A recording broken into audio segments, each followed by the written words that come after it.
سڵاو بینەرانی خۆشەویستی بەرنامەی تەوارەکان ئەم کاتتان باش هیوادارم لە هەر کوێیەکی گوێی ئەم زەوێن ساغ و سڵامەت بن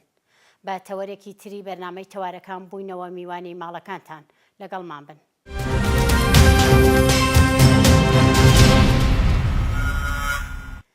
ئێستاش گوێبیستی هەواڵەکانی چەند ڕۆژی ڕابردووی تایبەت بە ژنان دەبین و دێنەوە لاتان.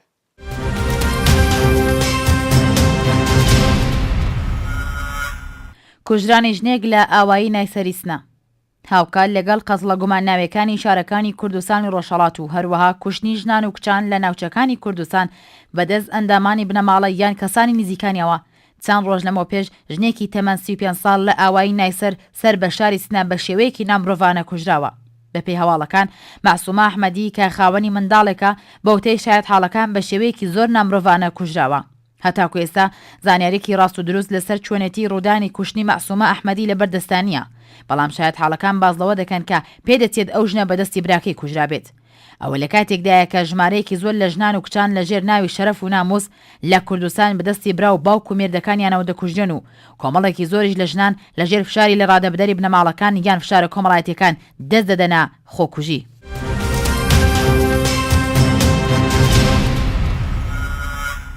ژمارەی کوژراوانی شەڕی سووریا پەرەی سندووە و زۆربەی قوربانیانی لە ژن و منداڵ پێکاتون.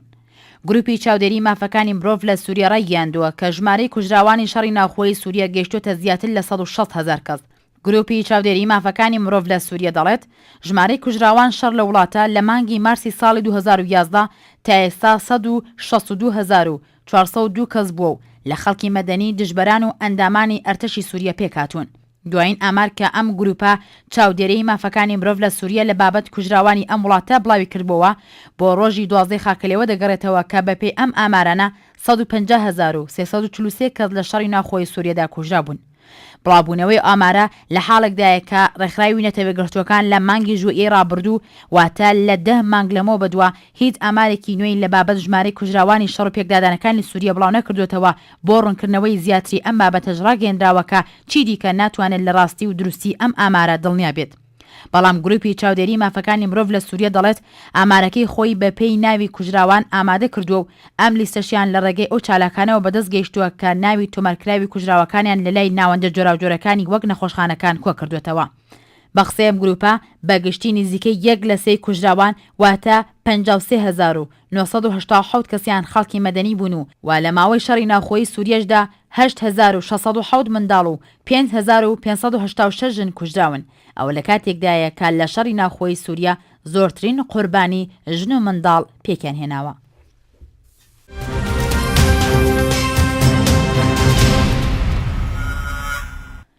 بەرپرسانی ئێران هەڕەشە لە کچە ئەکتەرێکی ئێرانی دەکەن. لەیلا حاتەمی ئەکتەری ناسراوی ئێرانی کە وەک یەکێک لە 9 داوەرە سەرەکیەکەی 67مین فستیڤاڵی فیلمی کەن لە فەڕەنسا ئامادە بوو بۆ جارێکی دیکە دەکەوێتە بەر هێرشی بەرپرسانی کۆماری ئیسلامی.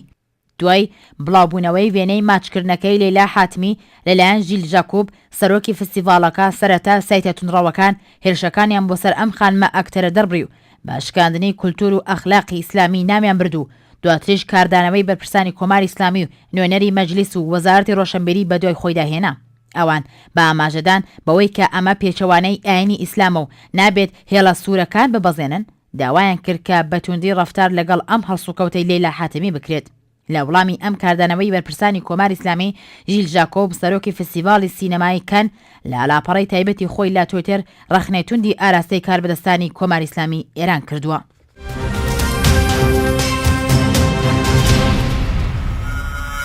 خوێندنگاکانی بۆکان بۆ نانووسکردنی منداڵان پوڵ لە خەڵک وەردەگرن. گوشاری ئیداری پەروەردە و بارهێنانی بۆکان بۆتە هۆی چوونەسەرەوەی ڕێژەی دەست هەڵگرتن لە خوێندن. لەگەڵ نزیکبوونەوە لە ناونووسیکردن بۆ ساڵی داهاتووی خوێندن لە شاری بۆکان ئیدارەی پەروەردە و بارهێنانی ئەو شارە لە ڕێگەی جۆراوجۆرەوە گوشاری هێناوە بەسەر بنەماڵی خوێندکارانی پۆلی یەکەمی سەرەتایی کە دەبێت یارمەتی بدەن بە خوێندنگاکان. ئەو گوشارەش هاوکار لەگەڵ بوونی دەیان گوشاری دیکەی ئابووری بۆتە هۆی ئەوەی کە بنەماڵەکان هیچ دڵخۆشێکیان نەبێت بۆ ناردنی منداڵەکانیان بۆ دەرس خوێندن. وەک شایەت حاڵان باسییان کردووە ئێستاکە لەلایەن بەرپرسانی خوێندنگاکانەوە بە بیانەی یارمەتی بۆ قوتابخانەکان بە زۆری بڕی 50,000 تا 150,000 تمەن بۆ هەر خوێندکارێکی پۆلی سەرەتایی لە بنەماڵەکانی وەردەگرێت و ئەمەش وەک مەرجێکی ناونووسیکردن دیاری کراوە. هاوکات لەگەڵ ئەوە بەرپرسانی پەیوەندیداری قوتابخانەکان پۆڵی کتێب و پۆڵی بیمەش لە خوێندکاران وەردەگرن و کۆی ئەمانەش بۆتە هۆی ئەوەی کە بەشێک لە خەڵکی کەم داهاتی شاری بۆکان توانای نارنی منداڵەکانیان بۆ خوێندن نەبێت و بەم بۆنەوە ڕێژەی دەسەڵگرتن لە خوێندن لەو شارە ڕوو لە زیاد بوونە.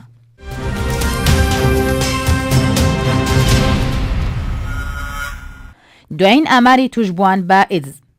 سەرۆکی بەڕێوەبەری ئیدزی وەزارەتی تەندروستی ئاشکرای کردووە بەپێی ئاماری کۆکراوە لە زانستگای زانستا پزیشکیەکان تا سەرەتای بە فرانباری 1392 هەتاوی بەگشتی 28416 کەسانی توشبوو بە HVI لە ئێران ناسراون کە 89 لە سەدیان پیاون و 11 لە سەدیان ژن پێکیان دەهێنن.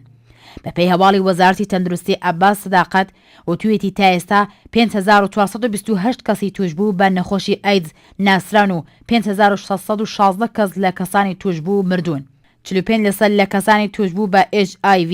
لە کاتی توشبوونیاندا لە گروپی تەمەنی 25 تا 34 ساڵ بوون کە سەرۆترین کەسانی توشبوو بەم نەخۆشیە ئەم گروپا تەمەنیە پێکی دەهێنن.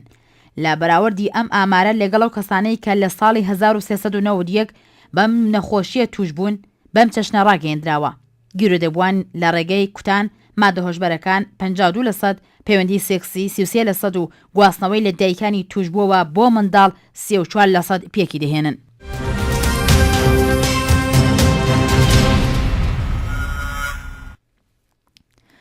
بەخشنامە سەبارەت بە زیادبوونی مافی بیمەی مامۆستایانی قوتابخانەکانی کوردستان.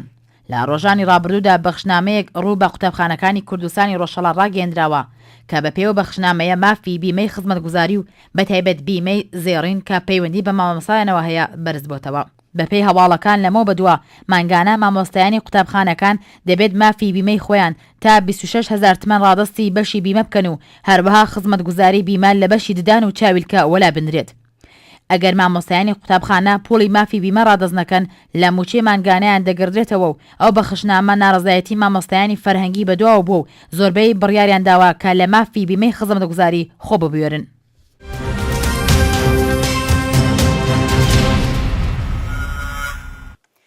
ماوەیەکە بەرپرسانی کۆماری ئیسلامی بە هەموو باڵەکانی و باز لەوە دەکەن کە سیاسەتی دوو مناڵ بەسە کە سیاسەتێک بۆ کە پێشتر ڕەچاوکراوە سیاسەتێکی هەڵەیە و پێویستە لەسەر نەماڵەکان لەم سیاسەتە دوور بکەونەوە و هەوڵ بدەن مناڵی زۆریان ببێت. ئەوان بە شێوەی جیاواز لە مدیاکانەوە باز لەوە دەکەن کە بوونی مناڵی زۆر پێویستە بۆ بنەماڵەکان.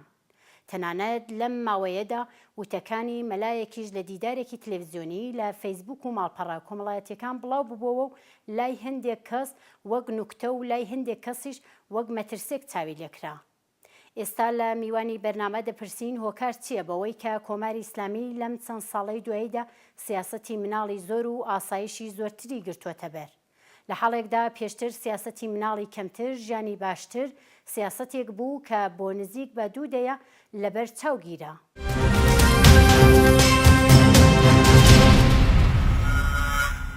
بەڵێ ئەمە گەرەکمان بێت ئەم پەدیدە یا ئەم مۆرەدە بەڕەسی بکەین ئەشێ هەڵگەڕینەوە بە گوزەشتە. ئەم مەسەلەی ڕۆشت جەمعیەت زیابوون و کەمبوونی جەمعیەت لە هەر کشوەرێکە نەخش ئەساسیکی هەست لە جەمبەگەر مختلف فۆرمەتانین لەسەری قسە بکەین. وەلەگەر تواشای گوزەشتە و مێژووی ئێران بکەین هەڵگەڕێتەوە تقریبان بۆ زەمان پەهلەوی دووەم کە دەستی کرد بە ئیسلاحی اقتصادی، نەفت گران بوو، ئێران ڕێزەی دۆڵەمەنەوە بووەوە توانی بڕێتە ناو جەهانی مۆدێرنی ڕۆژەوە دەستیان کرد بە یەک سری ئیسلاحات. یەکێک لۆ کاگەرەوە بوو کە ڕۆشتی جەمعیەتیان گەرەک بوو کۆنترۆڵ بکەن. هەدەفێکیشیان بوو ئەوان گەرەکیان بوو تەبەقەی متوسط دروستکەن کە ئەڵبەتە دروست کردیا لە زمانێکی بە خصوصا لە دەورێکی تاریخی بە خصوصا لە ئێرانە و بەنسبەت ڕەفاهەیە کاتەناو مردم بە ئەو ڕەفاهە بۆ باعثەوە کە فکر لەوە بکەنەوە کە کەیفیەت زندگی بۆنە سەر تا ئەوە کە کەمیەت و تعداد زیابێت. ئەڵبەتە ئینقلاب ئێران کە بوو ئەو ئینقلابە وەختێک پیرۆزی گەی بە موفەقیەت گەی خۆمێنی هات چووە ئەو سیستمیەک لە ڕوانگەی ئیسلامی و گۆڕا. ئێوازانن لە ڕوانگەی ئەدیانەوە ئەدیان بەنەوەی تواشای مردم و جەمعیەت ئەکەن وەک ئومەت تواشای مردم ئەکەن ئەوان ئومەت پەروەری ئەکەن. ئومەت احتیاجی بە تعدادی فرە هەست بە زیابوون هەست هەرەمە بۆ باعثەوە کە فتوای داخۆمێنی لە ئەوەڵی انقلابەوە کە مردم جلوگیری نەکەن مردم تعداد زیادێ ئیسلام ئەشێ ئومەتی فرە بێت مسلمان فرە بن بە نسبەت ئەوان لە ڕوانگەی خۆیان و بە نسبەت دنیای دوژمن یا کوفار یا هەر کەسێکی تر ئەمە ئەو دیدگا هەبوو کە تقریبا 8 ساڵ 9 ساڵ ئەدامە پێیا کرد تا زمانێکە جەنگ تەواو بوو کە دۆرێکیان دەست کرد بە سازەندگی ئاغای ڕاستەنجانی دەستی کرد بە دروستکردن و بە نوعێک بە زعمی خۆیان بعد ئەمە بۆ باعثەوە ئەوان بیرۆکەنەوە کردن ئیتر جەمعیەت کۆنتڕۆڵ بکەن بێن مقدارێک سەطح کەیفیەت زندگی بۆنە سەر بۆ چەند ساڵێکیش ئەوان ئەو سیستمیانە ئێدامەدا تا دوای ئاغای خاتەمی کە ئاغای ئەحمەدی نژاد هات ئەحمەدی نژاد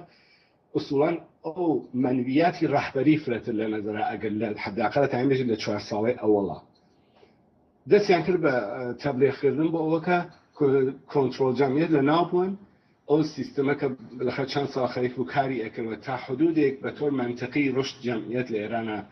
بوو ئەوان گەرەکیان بوو ئەو سیستەمە بشوێنن ئەحمەدی نژاد دەستی کرد بە کار بەڵام مردم ئوسوڵان ئەمە قاعدەی مردم خۆیان تعیینەکەن کە چە بکەن چە نەکەن بە فەرمان بە بەخشنامە ئەمانە دروست نابێت ئەوە سەطح کەیفیەت زندگیەکە بە مردم ئەقبوڵێت کە مناڵیان بێت یا مناڵیان نەبێت بە تەدریج لە دۆرەی ئەحمەدی نژادا ئیتر ئەم وەز اقتصادی خراو بوو تەحریمەکان دەستی پێ کرد ئەمانە گشتی بۆ هۆکارێک کە مردم مقاومەتێک نیشان بن بەرامبەر بە ئەسان خامنەی مستەقیما خۆی تێتە ناو قەزیەکەوە خۆی بە فەرمان ئات کە بە حکوومەت لە 14 بەنداکەیەوە بێن ئەم زمینەکەی بۆ حاضر بکەن ئێمە دەگەرێکمان بێت هەروە چاوێک پشتین بە ئەو فەرمانگەرە کە ئاغای خامنەی نووسیگە داگە بە حکوومەت سیستەمی حکوومەتی ئێران شتێکی بە نظر من فرە خەیاڵیە بەخاطرەوە لە واقعی ئیمڕۆ ئێران بە دوورە بەخاطرەوە واقعی ئیمڕۆ ئێران اقتصادێکی بیمارە اقتصادێکی نەخۆشە اقتصادێکە کە بەسیاگەسەوە بە نەفتێکە نەفتەکە خۆی مۆزەڵگەر فرە گەورە و ڕوبەڕوە بۆ فرۆشتنی بۆ ئینتقالی ئەمانە خۆی 1001 دلیلەتانە دروستکە بۆ ئەمەکە ئەم فەرمانە عاقبەتێکی نییە جیالەوەکە مردم خۆیان بە بار ئەساسی تۆ ئەم مشکلگەر اقتصادی ها بەسەر شانیانەوە ئەوانن کە بە گیان و بە گۆشت و بە پۆستی خۆیان خەریکن ئەوە ئەحساس دەکەن کە چەنێ هانە ژێر فشاری اقتصادیە لە بەرابەر ئەمە ئەشێ چه تەشخیصێ بن ئەوەسە کە بە نەزەر من ئەتانین ئاوا دەستەبەردین بکەین لە چەندی دواتان بیبینی بەڵام مهمترین ئێوەساغی خامنەی هاتکە لێرە بەنۆعێک ئومەت پەروەری ئەکاتگەرێکی ئومەتی ئیسلامی و بخصوص ئومەتی بە زعمی خۆیان ئێژن تەنها ئۆمۆڵقڕای شیعە و جەهانی ئیسلام ئەحیا بکەنەوە بە نوعێک تعدادی فرە بکەن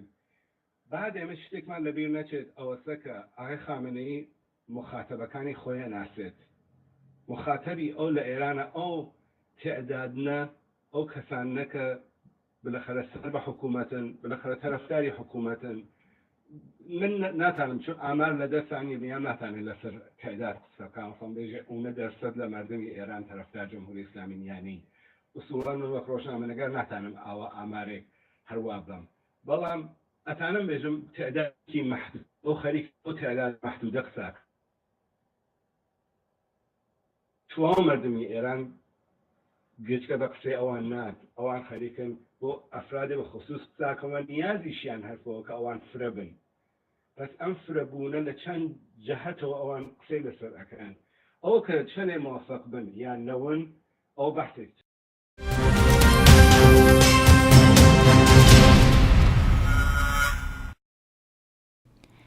بە لە بەرچاوگرتنی دۆخی یابووری ئێران و خاڵک ئەم سیاسەتە توانێت تا چەند کاریگەری نێگەتیڤی لەسەر بنەماڵەکان هەبێت.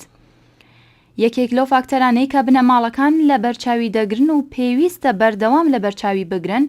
بۆ ئەوەی کەسێکی تازە بە بنەماڵەکان زیاد بێت کاپی بوترێت منداڵ داهاتووی و منداڵەیە. پەروەردەی منداڵ، باری تەندروستی و دەرونی منداڵ و لەگەڵ ئەمەش توانای ئابووری بنەماڵەکان بۆ خۆڵقاندنی ژینگەیەکی لەبار و گونجاو بۆ داهاتووی منداڵەکەیە. ئەگەر بمان هەوێت دۆخی ئابووری ئێستای ئێران لە بەرچاو بگرین، دۆخی ئابووری ئەم وڵاتە دۆخێکی داتەپیوە، بە شێوەیە کە ژمارەیەکی زۆری بنەماڵەکان لەژێر هێڵی هەژاریەوە دەژین. تاوە ئاستەیکە بۆ بنەماڵەکان دژوارە بژێوی ژیانی خۆیان دابین بکەن. هەژاری و بێکاری کۆمەڵگەی ئێرانی گرتووەتەوە. ڕێژەی هەڵاوسانی بێکاری بەپێی ئامارە حکوومەتیەکان سەروی 18% و تەنانەت هەندی ئابووریزانی دەرەوەی دەسەڵات باس لە ڕێژەی زیاتر لە 30% هەڵاوسانی ئابووریەکەن. لە وڵاتێکدا کە هەژاری و بێکاری کێشە کۆمەڵایەتیەکانی وەک ماددە سڕکەرەکان کێشەی باوی کۆمەڵگان، ئاخۆ سیاسەتی زیادکردنی حەشیمەت ئەتوانێت چه کاریگەریەکی هەبێت؟ یەکێک لەو دیاردانەی کە ئەمڕۆ زۆر بە ئاسانی دەبینرێت ڕێژەی بەرچاوی منداڵانی سەرشەقام و منداڵانی کارە. ئەویش بەهۆی بێکاری و هەژاری بنەماڵەکانەوەیە لە ئێرانێکی ئەمڕۆیی 7 ملیۆنیدا، بەڵام ئەگەر وەک ئەوەی ئەو دەسەڵاتدارانی کۆماری ئیسلامی بیریان لێکردوێتەوە تا چەند ساڵی داهاتوو حەشیمەتی ئێران بە 120 ملیۆن بگات، ئاخۆ چه چارەنووسێک لە بەردەم خێزانە کەم داهاتەکاندایە؟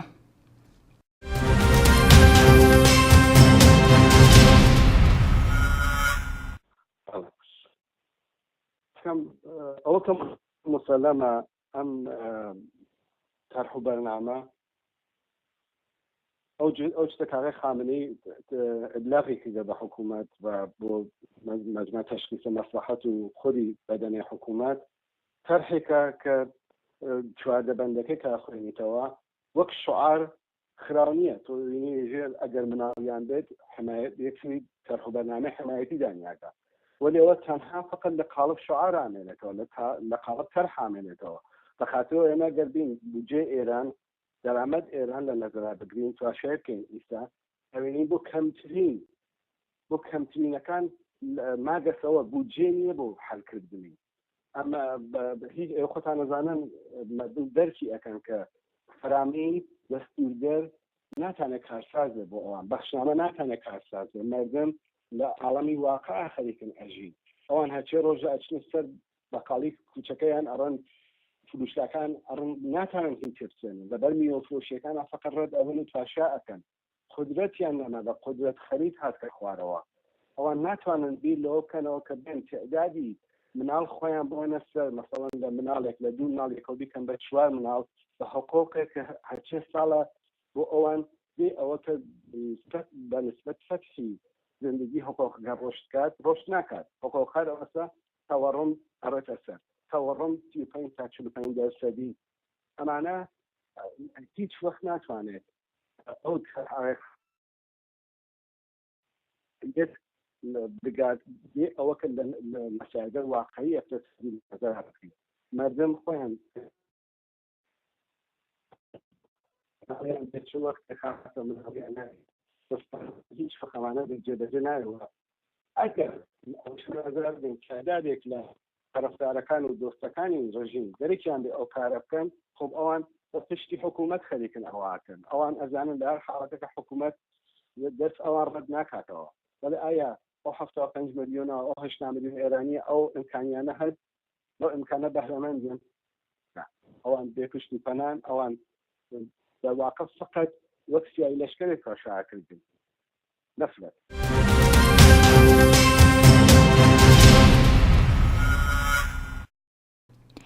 بە لە بەرچاوگرتنی ئەم دۆخە ئەرکی بنەماڵەکان چییە؟ بە لە بەرچاوگرتنی ئەم دۆخە ئابووریەی کە هەیە پێویستە بنەماڵەکان بە شێوەیەکی هەستیارانەتر لەگەڵ داهاتووی خۆیان و منداڵەکانیان هەڵسوکەوت بکەن. ئەوان ئەبێ ئەوەیان لە بەرچاو بێت ئەو منداڵەی دێتە ناوخێزانەوە پێویستە داهاتوەکەی دابین کرابێت لا ژینگەیەکی تەندروستدا پەروەردە بکرێت. بنەماڵەکان زۆر باش ئەزانن بوونی 1 یان 2 منداڵ کە بتوانن بە ئارامشەوە قۆناغەکانی خوێندن تەواو بکەن و بێکێشە بتوانن لە باری ڕۆحی و توانایی تاکە کەسیەکانەوە ئامادە بن بۆ داهاتووی خۆیان و کۆمەڵگا. ئەمە پێچەوانەیە و سیاسەتەیە کە کۆماری ئیسلامی لە ئێستادا گرتوویەتە بەر. سیاسەتی کۆماری ئیسلامی ئەوەیە بتوانێت پشت بە یەکێک لە فاکتەرەکانی هێز کە حەشیمەتە خۆی لە کۆمەڵگای نێونەتەوەی بکاتە هێزێکی گەورە، هەمان ئەو فاکتەری کە وڵاتێکی وەک پاکستان هەیەتی. ئەمەش هێزێکی گەورەی ئینسانی و سەربازی بۆ ئەم حکوومەتە بەرهەم دێنێت. بەڵام پرسیار ئەوەیە ئەو حکوومەتە کە دەیهەوێت سیاسەتی منداڵی زۆرتر بگرێتە بەر لەباری خزمەتگوزاری کۆمەڵایەتیەوە چی دەکات بۆ کۆمەلگا؟ ئەو منداڵەی کە دێتە دنیا چه داهاتوویەکی هەیە؟ لەم سیستەمە پەروەردەییەدا و لەو بارە ئابووریەدا کە تەنانەت خودی حکوومەتیش تووشی کێشەی ئابووری بووە، چۆن ئەتوانرێت بیر لەوە بکرێتەوە کە حەشیمەت زیاد بکرێت و بنەماڵەکان 5 منداڵ و 8 منداڵ و 14 منداڵیان بێت؟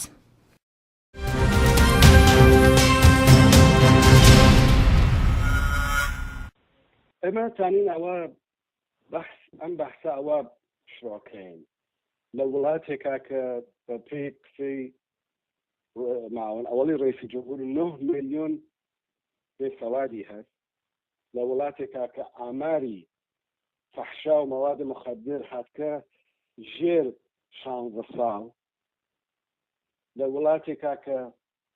خشونەت ئیتر هەمەگیر بووگە توندوتویژی هەمەگیرە لەناو جامعە مردم بە چای خۆیان لەناو خیابانەکانە لەناو فروشکەکانە زورگێری یەخەگردن بە مردم ئەم گشتە سەحنە فاجعە باگەرم هەرچی ڕۆژە مردم ئەیبینم بێ ئەوە کە حکوومەت دەوڵەت بتوانێت کۆنترۆل بکات دەوڵەت فقط تێت بە دروستکردنی فەزای وحشەت و ڕعب و وحشەت فقط گەرەکی هێژەمۆنی خۆی بسەپێنێت بۆ ئەوە کە مردم فقط بیر لە سیاست بیر لە ئازادی بیر لە حقوق خۆیان نەکەنەوە هیچ ڕێگە حەلێکی تری نییە حکوومەت ناتوانێت تەئمینی مەعاشی ڕۆژانەی مردم کات ئیمڕۆی ئێران ها لە ژێر فشارێکی چەندانە هەر ئیمڕۆ لە ناو سایتەکانە ئێوەیە خوێندەوە ئێران گیری ئەوەسە کە قستی ششۆم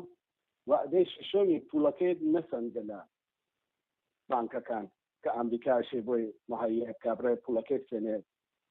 450 ملیۆن 500 ملیۆن دۆلارە گیری ئەوەسە ناتوانێت مەوادی ئەوەڵیە وارەکە ناتوانێت مەوادی خۆراکی خۆی تامین کات دارو تامین کات خب ڕاهبەری ئەنقەلاب بە فەرمان گەرەیەکێ بێژێت مردم ئێوە بێن جەمعیەت خۆتان زیاکەن ئێمە تەوانی ئەومانە 150 ملیۆن نەفەر لە کشوەرەکەمانە زندگی بکەن ئێمە چی بۆ مەناطق محرومی ئێران وەک کوردستان وەک سیستان و بەلوچستان وەک خوزستان کە لەبان دەریای ئۆقیانوسە لە نەفتەوە هەست ئەوێنی مردم بۆ کەمترین ئەموری ژیانی خۆیان دچاری مەسئلەن ئێمە هیچ ڕێگە حەلێک بۆ مردم نەماگەتەوە مردم خەریکن بە گیانکردن زندگی ئەکەن ئەمە واقعی ئەو شتەکە ئێمە ئیمڕۆ لە ئێرانە ئەبینی سیستمی حکوومەتی بە تۆ ئەو ئەبزارە تەبلیغاتیەوە کە هەسی هیچ وەخت نەیتوانیگە مردم بە ئیقناع بگەێنێ بە قەناعەت بگەێنێ کە شتێک ئەنجام بەندیان نەیە وتر هەروواکە دەست ڕەت ئەن بەسینە ئاغێ ڕۆحانیەوە کە پێوا بوو کلیاڵی بەدەستەوە هەست و ئیتر ئەوە جامعەی ئێرانی قبولی کردگا مردم جاریان نەداوە بەخاتەوە مردم تەسلیمگیری مردم بەسەر واقعی زندگی خۆیان هەست ئەم جۆرە ئەفکارە ئەم جۆرە قسەگەرە کە ئەکردێ بۆ کە جەمعیەت کەم بێ زیادێت چەپکەین چەنەکەین تەنها مردم وەکو هەمیشە گوێ ئەگرن و ڕەت ئەبن هیچ وەخت ناتوانن بێن ئەوە بە ئیجرادانن کە ئەگەر وتم کەسانێک بۆن کرد ئەم کارە بکەن تەنها تعدادی فەقیرەکان زیاتن تعدادی ئەوانەیە کە احتیاجیان بە تدریس هەست احتیاجیان بە بێهداشت هەست احتیاجیان بە کۆنترۆل هەست ئەوانە زیاتن کە حکوومەت ناتوانێت ئەوە بکات حکوومەتی ئێران ئیستا خەریکە دەرواقع بە تۆ نسیە خەریکە حکوومەتەکات چون گیفانی خاویە ئسکەناسی بێپۆشتمانە چاپ ئەکات خۆی دۆلار بە گران ئەفرۆشێ بازار بخاتەوە بتوانێت تامینی نەقلیەگی ریاڵی خۆی بکات کە بتوانێت حقوقی کارمەندەکان بات اقتصادی ئێران کامڵان فەلەجە تۆلید نەماگە ئەمانە گشتی ئەوامە فرف لە گۆستەردێکە کە ئێمە ئەگەر تواشاکەین چشمەندازێک بە ئێمە ئاکە ئەم جۆرە چارخکەرە ئەم جۆرە بەرنامەگەرە چەنە ئەتانێت بە زەرەر کشوەرە بێت وە چەنە ئەتانێت لە لایەکی تریشەوە مرتفق و خەندەکەنینی دێ بەخاتەوەکە تۆتی تەرحێک بە مردم ئێرە شتێک قسەیەکێک مردماکەی کە مردم بە ناڕەحەتیەوە خەریکن بە تێکیا کەڵەنجارێت و خەریکن بە تێکیا مەبارزاکەن بۆ بتان فقط نانی شەوی خۆیان دەردێرن یعنی تەوەڕم لە ئێرانە واقعان کەماشکەنە مردم خەریکن بە سەختی زیندگیەکە بعدی سەدەن بیر لەوکەنەوە کە 4 مناڵیان بێت 5 مناڵیان بێت بۆ کڵەفەن ڕەحبەری انقلاب جەمعیەت کرد و ئەو پێوازە ڕەحبەر ئومەتێکی کە گەورەست لە جەهانە یعنی ئەم جۆرە چەرخ و بەرنامەگەرە خۆی لە نەفسی خۆیان محکوم بە شکست و مردم فقط نظارەگەر و تەماشاچین ئەویش بۆ کە مردمی ئێران متاسفانە تووشی ئەم بەنەوەیان بژین کۆمای سیاسی بوو بنها لەناو کۆمایەکە کە چشمەندەزارن معجزەیەک بێت کە تاریخ ثابتێکی لە جمهوری ئیسلامیە هیچ وەقت هیچ معجزەیەک صورت ناکرد.